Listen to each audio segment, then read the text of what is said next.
Hi hi hi. Test test okay അല്ലേ? അപ്പോൾ നമുക്ക് സ്റ്റാർട്ട് ചെയ്യാം അല്ലേ? പിന്നെ സത്യം പറഞ്ഞാൽ ഇതിപ്പോൾ ക്യാപിറ്റൽ തിയേറ്ററിൻ്റെ പുതിയൊരു വെർഷനായിട്ട് തുടങ്ങിയൊരു സംഭവമാണ്. അതായത് കപ്പിൾസിനെ ഇൻ്റർവ്യൂ ചെയ്യുക എന്നുള്ള പോലെ ഒരു സംഭവം.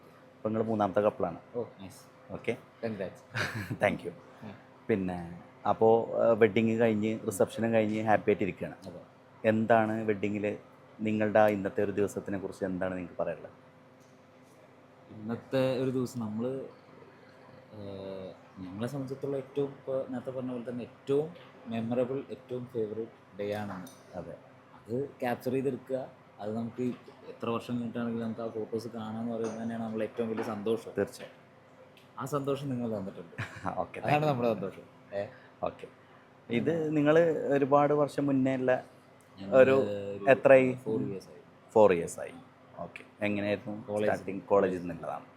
എൻ്റെ ജൂനിയർ ആയിരുന്നു, 1 year ജൂനിയർ ആയിരുന്നു. ഓക്കെ. അങ്ങനെ എന്താണ് പറയാനുള്ളത്? നന്ദുവിനെ കുറിച്ച് എന്താണ് പറയാനുള്ളത്? നന്ദു ഒരു സെലിബ്രിറ്റി കൂടെയാണ്. നന്ദുവിനെ കുറിച്ച് എന്താണ്, ഒരുപാട് സന്തോഷമുണ്ട്. ഇത്രയും ആഗ്രഹിച്ച് കല്യാണം കഴിക്കുന്ന ആൾക്കാരാണ് ഞങ്ങൾ. ഇത്രയും 4 വർഷത്തെ കാത്തിരിപ്പിന് ശേഷമാണ് ഇങ്ങനെയൊരു വീട്ടുകാരൊക്കെ ഹാപ്പി ആയിട്ട് നമുക്ക് കല്യാണം നടന്നു. ഭയങ്കര ഹാപ്പിയാണ്, ഭയങ്കര മെമ്മറബിൾ ആയിട്ടുള്ളൊരു അപ്പോൾ ദിവസമാണ്. എന്താണെങ്കിലും രണ്ടുപേരും ഇനി ഒരു റിയൽ ലൈഫിലേക്ക് പോവാണ് അല്ലേ? അതായത് ഫാമിലീസിൻ്റെ ഒക്കെ അനുഗ്രഹത്തോട് കൂടിയിട്ട്. പിന്നെ നിങ്ങളുടെ കല്യാണം എന്ന് പറഞ്ഞു കഴിഞ്ഞാൽ സത്യം പറഞ്ഞു കഴിഞ്ഞാൽ നന്ദുവിൻ്റെ വീട്ടിൽ ഒരുപാട് ട്രഡീഷണൽ അല്ലേ, ഒരു കുറേ ചടങ്ങുകളും കാര്യങ്ങളൊക്കെ ഉണ്ടായിരുന്നു. ഞങ്ങളെ സംബന്ധിച്ച് ഞങ്ങൾ കൂടുതൽ മുസ്ലിം വെഡ്ഡിങ്ങുകളാണ് കൂടുതൽ എടുക്കാറ്. ഹിന്ദുസ് വെഡ്ഡിങ് ഉണ്ട്, പക്ഷെ ഞങ്ങൾ ഏറ്റവും കൂടുതൽ പ്രാധാന്യം കൊടുക്കുക ഹിന്ദുസ് വെഡ്ഡിങ്ങിനാണ്. കാരണം എന്താ വെച്ച് കഴിഞ്ഞാൽ നമ്മുടെ പ്രൊഫൈലിൽ കൂടുതൽ മുസ്ലിം വെഡ്ഡിങ് ആവുകൊണ്ട് തന്നെ ഒരു ഹിന്ദുസ് വെഡ്ഡിങ് കിട്ടിക്കഴിഞ്ഞാൽ ഞങ്ങൾ മാക്സിമം നന്നാക്കാൻ വേണ്ടി. ഞാൻ നിങ്ങളെ കോൺടാക്ട് ചെയ്തപ്പോൾ ഞാൻ ഇക്കനോട് തന്നെ അതെ സംസാരിച്ചു. അപ്പോൾ ഞാൻ ഇങ്ങനെ ഇതാണ് പരിപാടി, ഇങ്ങനെയൊക്കെ ഉണ്ടായിരിക്കും. തലേന്ന് ഇങ്ങനെ ഒരു പ്രോഗ്രാം ഉണ്ടെന്ന് പറഞ്ഞപ്പോൾ ഫസ്റ്റ് എനിക്കറിയാം അയിനൂണല്ലേ, അത് എനിക്ക് അറിയാമെന്ന് പറഞ്ഞു. അതെ, അപ്പോൾ എനിക്ക് മനസ്സിലായി ഓക്കെ ഫെമിലിയർ ആണ് എന്നുള്ള കാര്യം. തീർച്ചയായിട്ടും. ക്യാപിറ്റൽ തിയേറ്ററിലേക്ക് എങ്ങനെയാണ്?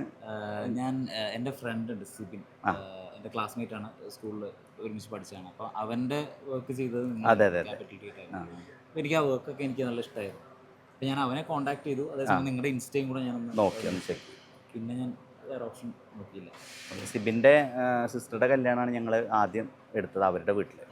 പിന്നെ അവരുടെ വീട്ടിൽ ഞങ്ങളിപ്പോൾ ഒരു 7ഓളം വെഡ്ഡിങ് എടുത്തിട്ടുണ്ടാവും. അവരുടെയും സിബിൻ്റെ അഞ്ചിതയുടെ അനിയത്തിയുടെ ജ്യേഷ്ഠത്തിയുടെ അവിടെയൊക്കെ കുറേ ആയിട്ട് കല്യാണങ്ങളൊക്കെ എടുത്തിട്ടുണ്ട്. ഞാൻ ചോദിക്കാൻ കാരണം എന്ന് വെച്ച് കഴിഞ്ഞാൽ ഇപ്പോൾ നന്ദു അത്യാവശ്യം ഒരു സെലിബ്രിറ്റി ആയിട്ടുള്ള ഒരാളാണ്. യുറേക്ക എന്ന് പറഞ്ഞിട്ട് ഒരു പോപ്പുലർ ആയിട്ടുള്ള ഒരാളാണ്. അപ്പോൾ ഒരു ഫോട്ടോഗ്രാഫി തിരഞ്ഞെടുക്കുമ്പോൾ സ്വാഭാവികമായിട്ടും നിങ്ങൾക്ക് ഒരുപാട് ഓപ്ഷനുകൾ ഉണ്ടാവും. അപ്പോൾ അതിൽ നിന്ന് ക്യാപിറ്റൽ തിയേറ്ററിനെ തിരഞ്ഞെടുക്കുമ്പോൾ സ്വാഭാവികമായിട്ടും ഞങ്ങൾക്ക് അതിൽ ഭയങ്കരമായിട്ടൊരു എനിക്ക് വളരെ നിങ്ങളുടെ വർക്ക് ഭയങ്കര എസ്തെറ്റിക് ആയിട്ട് എനിക്ക് ഫീൽ ചെയ്തത് കൊണ്ടാണ് ഞാൻ സിബിൻ്റെ അടുത്ത് കോൺടാക്ട് ചെയ്യാൻ. കാരണം എന്താ വെച്ചാൽ അവനെ ചെയ്തിട്ടുണ്ട്. അതെ, തീർച്ചയായും. വർക്ക് ഇഷ്ടം ഞാൻ എടുക്കണോ വേണ്ടോ ഞാൻ തീരുമാനിക്കുന്നത് കാരണം എന്താ വെച്ചാൽ ആ വർക്കിൻ്റെ ഔട്ട്പുട്ട് എങ്ങനെയാണെന്ന് കണ്ടിട്ടാണ്. അതെനിക്ക് വളരെ യുണീക്കാണ്, എസ്തെറ്റിക് ആണ്, എനിക്ക് ഫീൽ ചെയ്തുകൊണ്ടാണ് ഞാനത് പ്രൊസീഡ് ചെയ്തത്. തീർച്ചയായും നൈസ് വർക്കായിരുന്നു. Okay, thank you. അപ്പോൾ നിങ്ങളുടെ പാർട്ട്ണറുടെ പേരെന്താ? നിങ്ങളെ ഇതിൽ ചെയ്യുന്ന യൂറോക്കിൽ? ദേവരാജ്. അപ്പോൾ അവൻ്റെ കൂടെ ഒരു ഇൻ്റർവ്യൂ ഞങ്ങൾ കുറച്ച് നേരത്തെ എടുത്തിട്ടുണ്ടായിരുന്നു.